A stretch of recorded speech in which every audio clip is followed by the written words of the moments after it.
Cell basic unit of life, ये हमारे chapter का नाम है। आपको स्क्रीन पर दिखाई दे रही है, कुछ स्लाइड्स दिखाई दे रही हैं। तो अब हम वन बाय वन इन्हीं स्लाइड्स को क्या करेंगे, डिस्कस करेंगे। ठीक है। Cell the basic unit of life. Now we will proceed on the matter. You can see in the slide matter दिखाई दे रहा होगा आपको। Cell basic unit of life. तो देखिए, जो सेल्स होती हैं उनको सबसे पहले कल जो मैटर आपसे मैंने डिस्कस किया था, उस मैटर में ही मैंने आपको बता दिया था कि सेल्स जो हैं वो दो टाइप की। पहली बात तो जो सेल्स, पहले तो हम सेल के आधार पर जो ऑर्गेनिज्म बनते हैं उनको डिस्कस करेंगे। यानी कि अगर किसी बॉडी में, किसी प्लांट के बॉडी में या एनिमल की बॉडी में या बैक्टीरिया फंजाई कोई भी है, उसकी बॉडी में एक ही टाइप की सेल बनती है तो उसे ही बेटा हम बोलते हैं यूनिसेलुलर ऑर्गेनिज्म। और अगर उसका पूरा बॉडी बहुत सारी सेल्स से बना हुआ है, जैसे प्रायः पौधे आप जो देखते हैं अपने आसपास, फर्न हो या साइकस पाइनस का हो या देवदार है या मैंगो है और गुआवा है, ये सारे जो प्लांट्स हैं ये एक्चुअली क्या है, ये सभी मल्टी सेलुलर हैं। तो यानी कि अगर पौधे या जीव का या किसी जंतु का शरीर एक ही सेल से बना हुआ है तो उसे यूनिसेलुलर कहते हैं। और अगर बहुत सारी कोशिकाओं से उसके शरीर का निर्माण हुआ है बेटा, तो वो हम बोलेंगे कि मल्टी सेलुलर है। पहला तो ये एक डिस्कशन हम लोगों ने कल कर लिया था, जो कल एनसीईआरटी का मैटर डिस्कस किया था। ठीक है। फिर एक और टाइप होता है कि सेल किस प्रकार की है। भाई एक ही सेल से जीव बना है, बात समझ में आ गई, लेकिन वो सेल किस प्रकार की है, उस सेल के अंदर के स्ट्रक्चर किस प्रकार के हैं, उस सेल के अंदर आप जानते हैं जितना डिस्कशन अभी तक मैंने आपको शो किया उसके बेसिस पर आप ये समझ सकते हैं कि सेल के अंदर बहुत सारे स्ट्रक्चर्स होते हैं। अगर हम सेल, जैसे कि अगर आप मान लीजिए कि हमारा जो नवोदय है, हमने अपने नवोदय को पूरा एक सेल मान लिया। ठीक है बेटा, बहुत ध्यान से समझिएगा कि हमारा पूरा नवोदय जो है JNV पिथौरागढ़, वो एक सेल है। तो वो एक सेल जो है, उस सेल की एक डेफिनेट बाउंड्री है। हाँ, लोगो लगाते हैं हम लोग अपने स्कूल का, तो उसमें देखिए उसमें एक सेल की एक डेफिनेट बाउंड्री दिखाई देती है, बाहर से दिखाई देती है। तो वो जो बाउंड्री वॉल है, वैसी ही एक बाउंड्री हर एक सेल की चारों तरफ होती है, जिसे सेल मेम्ब्रेन, अंदर की तरफ जो बाउंड्री होती है उसको सेल मेम्ब्रेन कहते हैं, और उसके बाहर की तरफ भी एक बाउंड्री होती है जिसे सेल वॉल कहते हैं। तो जो पौधे होते हैं उनमें दो बाउंड्री वॉल होती है, अंदर की तरफ लिविंग होती है, उसे सेल मेम्ब्रेन कहते हैं या उसे ही प्लाज्मा मेम्ब्रेन कहते हैं। और जो उसके बाहर की तरफ बाउंड्री होती है बेटा, उसे सेल वॉल कहते हैं। और सेल वॉल जो है वो डेड होती है। जब हम सेल वॉल और सेल मेम्ब्रेन को डिटेल में डिस्कस करेंगे तो आपसे वहाँ पर फिर से इस मैटर को डिस्कस करेंगे। फिलहाल के लिए आपको सिर्फ समझा रही हूँ कि जैसे स्कूल है, स्कूल को हमने मान लिया कि एक सेल है, उसके चारों ओर एक बाउंड्री है। तो ये बाउंड्री पौधों में दो होती है, सेल मेम्ब्रेन या प्लाज्मा मेम्ब्रेन उसी को कहते हैं, और उसके बाहर होती है सेल वॉल। ठीक है। तो देखिए दो होती है, CM और CW। M को उल्टा कर दिया तो W बन गया, W को उल्टा कर दिया M बन गया। CW बाहर की तरफ होती है सेल वॉल, CM अंदर की तरफ होती है सेल मेम्ब्रेन। सेल मेम्ब्रेन का ही एक और नाम है प्लाज्मा मेम्ब्रेन, CM PM उसी का नाम है, सेल मेम्ब्रेन और प्लाज्मा मेम्ब्रेन कहेंगे। तो और वही जो सेल मेम्ब्रेन है CM, उसके बाहर भी पौधों में एक और स्ट्रक्चर होता है, उसको सेल वॉल बोलते हैं, CM, सेल वॉल और cell membrane. Cell wall is dead, cell wall is dead, cell membrane is living, membrane is living. तो जब हम जंतुओं की बात करते हैं तो जंतुओं में ऐसी दो बाउंड्री नहीं होती, एक ही बाउंड्री होती है, और वही सेल मेम्ब्रेन या प्लाज्मा मेम्ब्रेन एक बाउंड्री होती है। जंतुओं के शरीर में सेल वॉल नहीं पाई जाती। ये बहुत ही इंपॉर्टेंट स्ट्रक्चर है, और जब अभी हम एनिमल सेल और प्लांट सेल की स्लाइड का डिस्कशन करेंगे तो उसमें देखिएगा आप कि मैं आपको बताऊंगी कि जो सेल मेम्ब्रेन है वो दोनों में पाई जाती है। सेल मेम्ब्रेन या प्लाज्मा मेम्ब्रेन प्लांट सेल में भी पाई जाती है, एनिमल सेल में भी पाई जाती है। और जो दूसरा हम देखते हैं यानी कि सेल वॉल, वो सिर्फ और सिर्फ पौधों में पाई जाती है, और पौधों में सेल मेम्ब्रेन के बाहर की तरफ सेल वॉल होती है जो कि डेड नेचर की होती है। तो मैं आपको बता रही थी कि हमारा जैसे पिथौरागढ़ है, तो पिथौरागढ़ की जो बाउंड्री है स्कूल की बाउंड्री हो गई वो आपकी सेल वॉल, सेल मेम्ब्रेन। ठीक है। फिर उसके अंदर आप देखेंगे जगह जगह डिवाइडेड है, यानी कि क्या है, चैम्बर्स बने हुए हैं ना बेटा, कि एक एकेडमिक ब्लॉक बना हुआ है, मेस बना हुआ है, गर्ल्स हॉस्टल बने हुए हैं और बॉयज़ हॉस्टल बने हैं, स्टाफ क्वार्टर बना हुआ है, प्रिंसिपल रेजिडेंस बना हुआ, तो ये अलग अलग चैम्बर्स हैं। ऐसे ही सेल के अंदर भी अलग अलग चैम्बर्स होते हैं, लेकिन एक एक बाउंड्री है, उसके अंदर एक सेम सॉयल है, वो है। ऐसे ही सेल के अंदर, सेल अपने अंदर जो, अगर हम एक सेल की बात करें तो उसके अंदर जो पूरा जगह होती है, जो पूरा एम्प्टी स्पेस होता है, उसे देखेंगे तो उसे हम इस तरीके से डिवाइड कर सकते हैं कि सेल में जो सबसे मेन चैम्बर होता है, जैसे स्कूल का सबसे मेन चैम्बर कौन सा है भाई, प्रिंसिपल रेजिडेंस, चाहे मान लो, चाहे प्रिंसिपल ऑफिस मान लो, तुम जो मानते हो। हाँ, तो उनमें से हमने, चलो हम मानते हैं प्रिंसिपल रेजिडेंस को मानते हैं, मान लो प्रिंसिपल वर्क फ्रॉम होम कर रहे हैं, तो प्रिंसिपल रेजिडेंस को हम मान लेंगे कि वो हमारा मेन चैम्बर है। ऐसे ही सेल के अंदर जो सबसे मेन चैम्बर होता है बेटा, जो सेल की सारी एक्टिविटी को कंट्रोल करता है, वो होता है न्यूक्लियस। ठीक है, तो सेल के अंदर जो उसका न्यूक्लियस है, जो सारी एक्टिविटी को कंट्रोल कर रहा है, वही न्यूक्लियस के अलावा भी तो बहुत सारे चैम्बर्स हैं, बहुत सारी जगह हैं। तो वो जो चैम्बर्स हैं, वो समझ लीजिए क्या हो गए, वो हो गए सेल ऑर्गेनेल्स, सेल के अंदर पाए जाने वाले आंतरिक कोशिकांग, अन्य कोशिकांग। सबसे मुख्य जो होता है कोशिकांग, वो न्यूक्लियस होता है।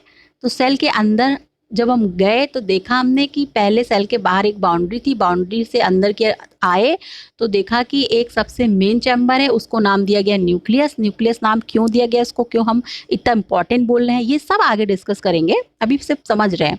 तो वो जो न्यूक्लियस है, न्यूक्लियस के अलावा देखिए जो हमारा स्कूल है उसमें हमेशा पानी नहीं भरा रहता है ना, लेकिन जो सेल है, सेल के अंदर 90% वाटर है, मतलब लिक्विड जो है वो भरा रहता है।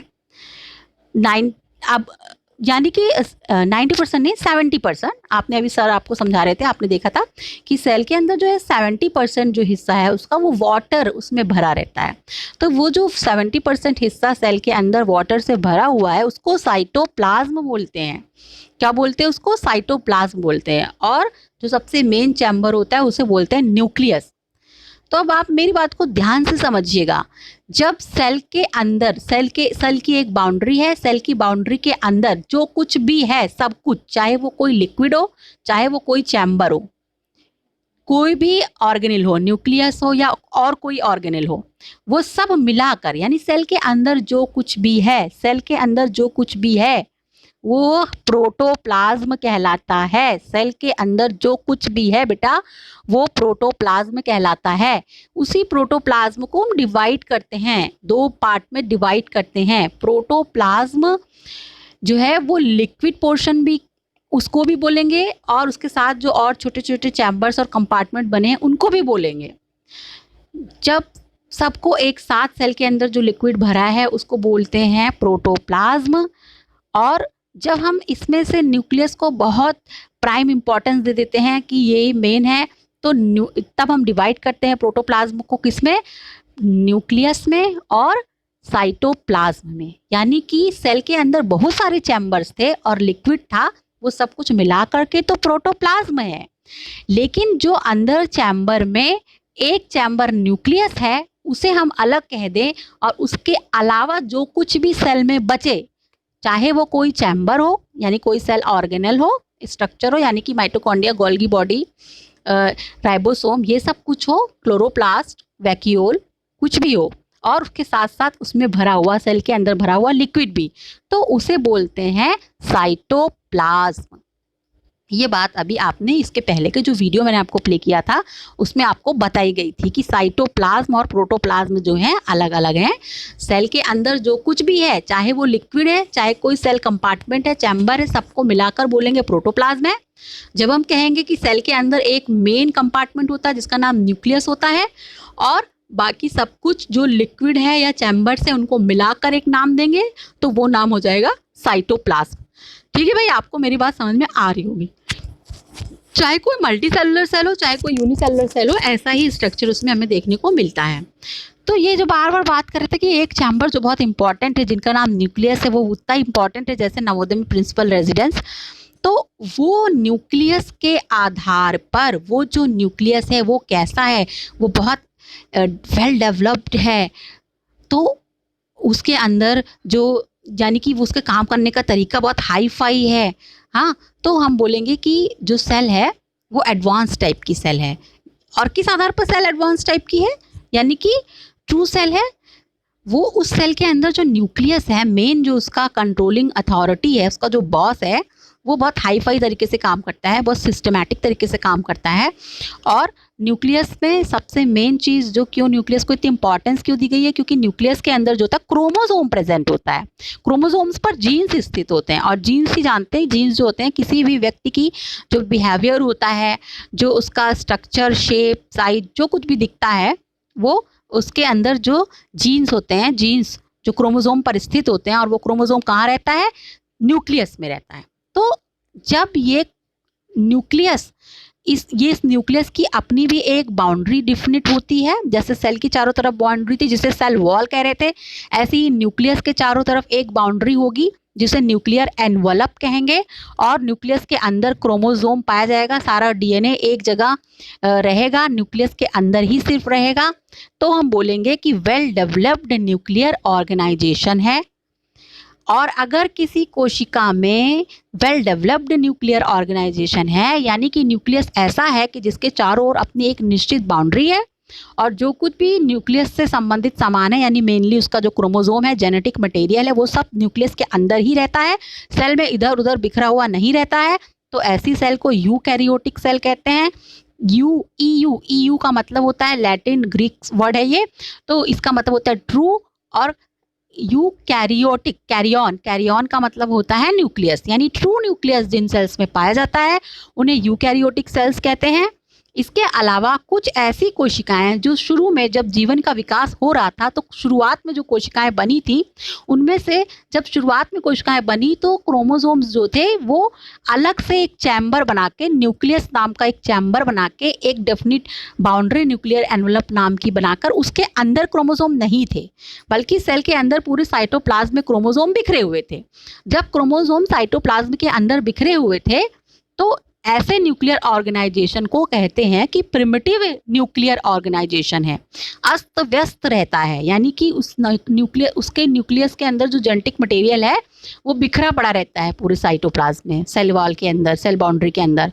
तो इस प्रकार की कोशिका को कहते हैं प्रोकैरियोटिक सेल। ठीक है, इससे रिलेटेड एक स्लाइड आगे आएगी, तब हम लोग इसको फिर से डिस्कस करेंगे। मैंने आपको यहाँ पर एक कंसेप्ट दिया कि प्रोकैरियोटिक सेल और यूकैरियोटिक सेल्स का डिफरेंस क्या है। ठीक, मल्टी सेलुलर ऑर्गेनिज्म मतलब अगर सेल पूरी बॉडी में एनिमल के एक ही सेल है, जैसे कि अमीबा जैसा, पैरामीशियम या प्लाज्मोडियम, तो इन्हें हम कहते हैं यूनिसेलुलर ऑर्गेनिजम्स। और अगर जो एनिमल है उसकी या प्लांट है उसकी बॉडी में बहुत सारी सेल हैं, तो उसे बोलते हैं मल्टी सेलुलर। ठीक है, तो क्या क्या जो स्ट्रक्चर्स पाए जाते हैं, जैसे सेल मेम्ब्रेन होती है, सेल वॉल होती है, उसके बारे में बताया मैंने आपको, और कुछ कंपार्टमेंट्स दिखाई देते हैं, चैम्बर्स, जिन्हें सेल ऑर्गेनेल्स का नाम दिया गया है, कोशिकांग कहते हैं। और ये कौन कौन से हैं, तो मुख्य है क्लोरोप्लास्ट, ठीक है, लवक जिसे कहते हैं हरित लवक, इसी में क्लोरोफिल पाया जाता है, और यह सिर्फ और सिर्फ प्लांट सेल में पाया जाता है। ठीक है, वो भी आगे डिस्कस किया जाएगा। माइटोकॉन्ड्रिया सभी प्रकार की सेल में पाई जाती है, सभी प्रकार की यूकैरियोटिक सेल्स में पाई जाती है। प्रोकैरियोटिक सेल में जेनेटिक मटेरियल जिस तरह से बिखरा रहता है, तो उसी तरीके से वेल डेवलप्ड सेल ऑर्गेनेल्स भी नहीं पाए जाते। जैसे न्यूक्लियर ऑर्गेनाइजेशन डेवलप नहीं होता है, उसी तरह सेल ऑर्गेनेल्स भी डेवलप नहीं होते हैं। कोई भी काम कहीं भी, मतलब उनका अपना कोई ड्राइंग रूम, बेडरूम और स्टडी रूम, लिविंग रूम ऐसा कुछ नहीं है, सब काम एक ही जगह हो रहा है, तो प्रोकैरियोटिक सेल है वो। ठीक, उसमें सेल ऑर्गेनेल्स यानी एक निश्चित काम करने के लिए एक निश्चित कंपार्टमेंट सेल के अंदर नहीं होता है, तो वो सेल जो होती है प्रोकैरियोटिक सेल कहलाती है। ठीक है, यानी उसमें ये जो सेल ऑर्गेनेल्स लिखे हुए हैं, chloroplast, mitochondria, vacuoles, endoplasmic reticulum, Golgi apparatus, nucleus, ये एक अलग अलग चैम्बर जहाँ एक निश्चित काम होता है वो नहीं होता है, तो इस प्रकार की सेल प्रोकैरियोटिक सेल कहलाती है। तो यानी कि जो ये चैम्बर हैं इनका नाम बताया जा रहा है और कहा जा रहा है कि हर एक चैम्बर में एक निश्चित काम होता है। तो ये एक बार समझ लेते हैं, जैसे कि क्लोरोप्लास्ट जिसे हरित लवक कहते हैं, यहाँ पर क्या होता है, यहाँ पर जो सेल है, सेल में फूड फॉर्मेशन होता है, इसीलिए क्लोरोप्लास्ट को कहते हैं kitchen of the cell. Mitochondria जो होती है उसमें एनर्जी बनती है, इसीलिए इसे कहते हैं power house of the cell. ठीक है, इसी तरीके से एंडोप्लाज्मिक रेटिकुलम है, ये ट्रांसपोर्ट सिस्टम बनाता है, जैसे सड़कें होती हैं। ठीक है, गोल्गी apparatus है और इसे पैकेजिंग का काम करता है, जैसे बिस्किट वगैरह फैक्ट्री में बनता है तो फिर पैकेजिंग के लिए जाता है तो गोल्गी apparatus होते हैं, पैकेजिंग सेंटर होते हैं। इसी तरह न्यूक्लियस जो होता है वो मेन क्या होता है, कंट्रोलिंग अथॉरिटी होता है, पूरी सेल की सारी एक्टिविटी को वही कंट्रोल करता है। इसके अलावा देखिए सेल के अंदर हम देखें कि बाहर एक बाउंड्री के रूप में सेल मेम्ब्रेन या सेल वॉल हो सकती है। अगर प्लांट सेल है दोनों होगी, एनिमल सेल है तो सिर्फ सेल मेम्ब्रेन होगी।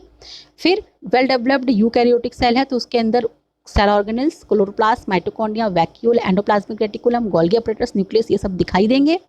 फिर अंदर ही एक न्यूक्लियस के अंदर अगर वो यूकैरियोटिक सेल है तो एक डिफिनिट बाउंड्री के अंदर, न्यूक्लियर एनवलप के अंदर क्रोमोसोम पाया जाएगा, या सेल में बिखरा हुआ रहेगा अगर प्रोकैरियोटिक सेल है तो क्रोमोसोम्स पाए जाते हैं। ठीक है, तो हर सेल का अपना डिफिनिट क्रोमोसोम नंबर होता है और स्ट्रक्चर होता है। बेसिक स्ट्रक्चर ऑफ क्रोमोसोम जो है हर सेल में सेम होता है। और क्या है ये क्रोमोसोम के बारे में बहुत डिटेल में हम लोग बाकी की स्लाइड्स में पढ़ेंगे। तो अभी ये डिस्कशन के साथ ये वाली स्लाइड हमने सम अप की, तो अब इसके आगे मैं बढ़ती हूँ। देखते हैं हम लोग आगे की स्लाइड्स को कि आगे के स्लाइड्स में क्या मैटर है। अगर आप मेरी आवाज़ सुन पा रहे हैं कि नहीं ये मैं अभी कंफर्म करूँगी थोड़ी देर में। फिर इसके बाद देखिए डिस्कवरी ऑफ सेल से रिलेटेड मैटर आपको स्क्रीन पर दिखाई दे रहा है। इन 16 देखिए इसको हम थोड़ा सा कल हम लोगों ने डिस्कस किया था, फिर इसे और कंटिन्यू करते हैं। Discovery of cell in 1665 Robert Hooke an English scientist saw cells in a thin slice of cork with his crude microscope। देखिए यहाँ पर एक ये जो माइक्रोस्कोप बना हुआ आपको दिखाई दे रहा है ना, ये प्रिमिटिव टाइप का जो माइक्रोस्कोप है, ऐसे ही माइक्रोस्कोप में उन्होंने रॉबर्ट हुक में ये देखिए ये स्ट्रक्चर देखा था। इन्हें ही थिन स्लाइसेस ऑफ कॉर्क में ये जो आपको टीनी चैम्बर्स, इसको और इनलार्ज करने पर मैं इनलार्ज करती हूँ तो देखिए ये जो है ये हनी कॉम लाइक, ये जो स्ट्रक्चर्स दिखाई दे रहे हैं ना ये हनी कॉम लाइक। ठीक है, तो ये जो स्ट्रक्चर्स हैं इन्हें ही इन्होंने क्या कहा था, इनको ही जो रॉबर्ट हुक थे इन्होंने कहा था ये जो कंपार्टमेंट्स हैं यही क्या हैं, सेल कहा था इन्हें। ठीक है, 1665 में। फिर ही observed as honeycomb like structure and name them as सेल्यूली या सेल्स कहा। His discovery indicated for the first time that living organisms consisted of number of small structures और यूनिट्स, यानी कि जो लिविंग ऑर्गेनिजम्स होते हैं उनमें छोटे छोटे यूनिट्स से उनका बॉडी बना होता है, जिसे उन्होंने नाम दिया, क्या कहा, जिसे कि उन्होंने कहा कि इसका नाम क्या है, इसका नाम है सेल। ठीक है, तो चलिए आगे की स्लाइड जो होती है उसे हम देखते हैं। आगे की स्लाइड में हम देखेंगे, यहाँ तक ये आपको समझ में आ गया तो आगे की स्लाइड में चलते हैं। आगे की स्लाइड में ये जो डिस्कवरी थी, ये तो रिलेटेड जो डिस्कशन था ये इसमें डिटेल में ये डिस्कशन हमने कल भी किया था। ठीक है बेटा, तो आगे की स्लाइड पे चलते हैं।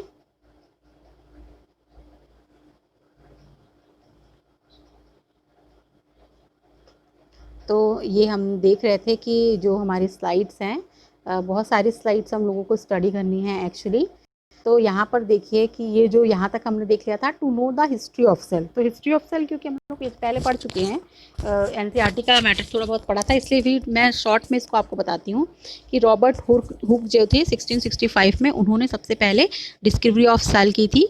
फिर 1674 में एंटोनी वॉन ल्यूवेनहॉक एक साइंटिस्ट थे, उन्होंने लिविंग सेल को सबसे पहली बार देखा था। किस में देखा था, पॉन्ड वाटर में, और वो लिविंग सेल थी। रॉबर्ट हुक ने जो सेल देखी थी कॉर्क सेल में, वो सेल कैसी थी, मैंने कल आपको बताया था कि पेड़ की जो छाल होती है उसमें कॉर्क होता है, वो कॉर्क सेल में उन्होंने देखा था। वो डेड सेल थी एक्चुअली वो डेड सेल क्या थी, वो बस सेल वॉल को देखा था उन्होंने। ठीक है, सिर्फ सेल वॉल था, क्योंकि कॉर्क जो होता है एक्चुअली जब मैच्योर हो जाता है तो वो डेड स्ट्रक्चर होता है। ठीक है, और एंटोनी वॉन ल्यूवेनहॉक ने जो सेल देखी थी बेटा वो लिविंग सेल थी। ठीक है, तो इसीलिए कहा जाता है कि एंटोनी वॉन ल्यूवेनहॉक थे, उन्होंने सबसे पहले सेल को देखा, लिविंग सेल को देखा उन्होंने। और रॉबर्ट हुक जो है वो फादर ऑफ साइटोलॉजी बोले जाते हैं, कोशिका विज्ञान के जनक बोले जाते हैं। और एंटोनी वॉन ल्यूवेनहॉक ने सबसे पहले जो सेल देखी थी छोटी सी, उसे अमीबा देखा, कहा गया कि वो अमीबा देखे थे लिविंग सेल के रूप में। पॉन्ड वाटर लाए, बस एक बूंद पानी स्लाइड के ऊपर रखा, अपना बनाया हुआ माइक्रोस्कोप जो थोड़ा अच्छी क्वालिटी का, उसमें देखा तो उनको दिखा कि एक जीव चलता हुआ दिखाई दिया, तो उन्होंने कहा ये सेल है। क्योंकि बाय चांस वो एक ही सेल का एनिमल था तो बात सही भी थी कि उन्होंने सेल को देखा उन्होंने एक पूरे ऑर्गेनिज्म को था जो कि अमीबा था। ठीक है, तो क्योंकि ये अमीबा केवल माइक्रोस्कोप से देखा जा सकता था, ऐसे ही बहुत सारे बैक्टीरिया, फंजाई आदि हैं, आज बहुत सारे जीव हैं जो सिर्फ माइक्रोस्कोप से देखे जा सकते हैं। इनको माइक्रोस्कोपिक ऑर्गेनिजम्स कहते हैं। और ये जो एक साइंस की ब्रांच होती है, branch of science dealing with study of microscopic organisms, जिसमें सिर्फ सूक्ष्म जीवों का अध्ययन किया जाता है, उसे माइक्रोबायोलॉजी कहा जाता है। तो फादर ऑफ माइक्रोबायोलॉजी बोला जाता है एंटोनी वॉन ल्यूवेनहोक को। 1831 में रॉबर्ट ब्राउन थे, उन्होंने एक और डिस्कवरी की। सेल के अंदर देखा, एक सेल के चैम्बर के अंदर एक चैम्बर देखा, चैम्बर विद इन चैम्बर, तो उसे नाम दिया न्यूक्लियस।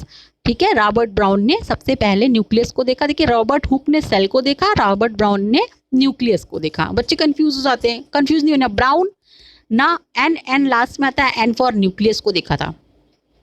ठीक है, और 1839 में श्लाइडेन एंड श्वान ने सबसे पहले सेल थ्योरी दी थी, और रूडोल्फ वर्चाउ थे, उन्होंने कहा ओमनिस सेलुला ई सेलुला, यानी हर नई कोशिका पहले से उपस्थित कोशिका से ही बनती है। ओमनिस सेलुला ई सेलुला, every new cell arises from pre existing cells, यानी पहली बार जीवन पर आज से मिलियन खरबों साल पहले जब पहली कोशिका बनी थी, तो उस पहली कोशिका में विभाजन हुआ था, उससे बहुत सारी कोशिकाएं बनी, एक कोशिकीय जीव पहले बने, फिर बहुकोशिकीय जीव बने।